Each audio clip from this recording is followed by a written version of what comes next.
The Fame Game. Welcome to Hollywood Review, begging for oblivion. Culturally speaking, everybody knows Hollywood is a weird place. The art and the business of making movies and TV shows is littered with tales of bonkers incidents, unbelievably short-sighted decisions, and clashes of egos. Movies and series which put the absurdity on display, showing us how the sausage is made, can be highly entertaining, as evidenced by the player and the studio. A newcomer to the genre, Interactive Films has tried to do this in a game format with the Fame Game. Welcome to Hollywood.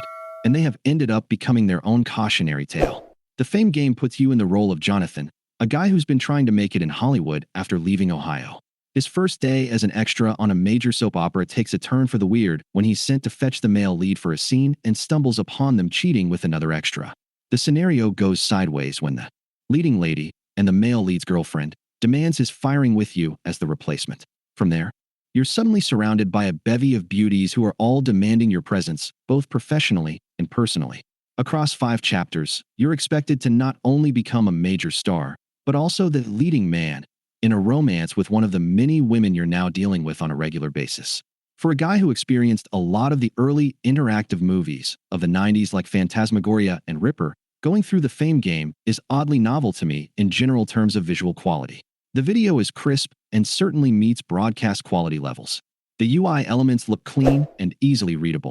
Probably my biggest complaint purely on the visual side is the inability to turn off subtitles. Making subtitles or captions an option you could turn off would have added a little to the immersion factor. Audio in the Fame Game is, from a quality perspective, not too bad. There's no trouble with audio tracks not syncing to the video. Sound effects are minimal, but clear enough. The music kind of feels middling, not particularly evocative and not particularly impressive. The sound work that is present is good enough to get the job done. In terms of gameplay, the Fame Game is deeply disappointing. It's not particularly complex. Different choices lead to different outcomes. Nothing terribly novel in that regard that we haven't seen in games like As Dusk Falls. Examination scenes are pretty cut and dried, but there's never any sense of stakes to it. No feeling of, I shouldn't snoop, or, she'll be coming back any minute. That same lack of stakes extends to the conversation sections, which is a serious mistake in this sort of title. You might ask, how does that happen? Sadly, the performances from the cast probably do more to kneecap the player's sense of immersion and connection than anything. The problem is that the characters are at best uninspiring and at worst actively repellent.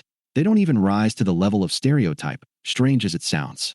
Vague character outlines is about as much as we get, and only 5 chapters, each of which is maybe 20 minutes or so in length, is not near enough room to let you build affinity for the characters, much less let them evolve into actual characters. This leads me to the single biggest issue I had with the Fame Game. From launch to conclusion, there's a sense that this is the lowest possible effort one could make to technically qualify as an interactive movie. The generally good video quality doesn't excuse the glaring errors in blocking and shooting. I shouldn't be seeing the camera operator in a mirror. Granted, it's something even big-name directors have flubbed, but it's still a noticeable mistake. The overall quality of narrative is completely without any real engagement for the player. Decision maps showing possible outcomes feel almost insulting if we don't have any connection to the characters or motivation to suffer through the process all over again. Worse, the Fame Game feels like it wants to be going for the hard R rating, but somehow fails to deliver even vaguely interesting PG-13 cheesecake. It takes time and effort to build up sexual tension, even if you're not going to go all the way, but what we get here feels far too rushed and completely unearned no matter what the little beating heart icons might say. Interactive fiction of any sort is not easy. Interactive films are a special sort of challenge. For a long time, I thought Detroit Become Human would hold a singular place in my personal rankings as the worst writing ever inflicted on a game. Somehow, the Fame Game, Welcome to Hollywood, managed to outdo it. It might qualify as a game as far as Steam is concerned, but it barely meets the threshold of tech demo from my perspective. The fact there are other titles like this on Steam should not be considered a compliment, nor an encouragement. One cannot help but feel as though the basic premise isn't bad, but this particular execution of it is utterly doomed. And there's no putting a bad game into turnaround once it comes out.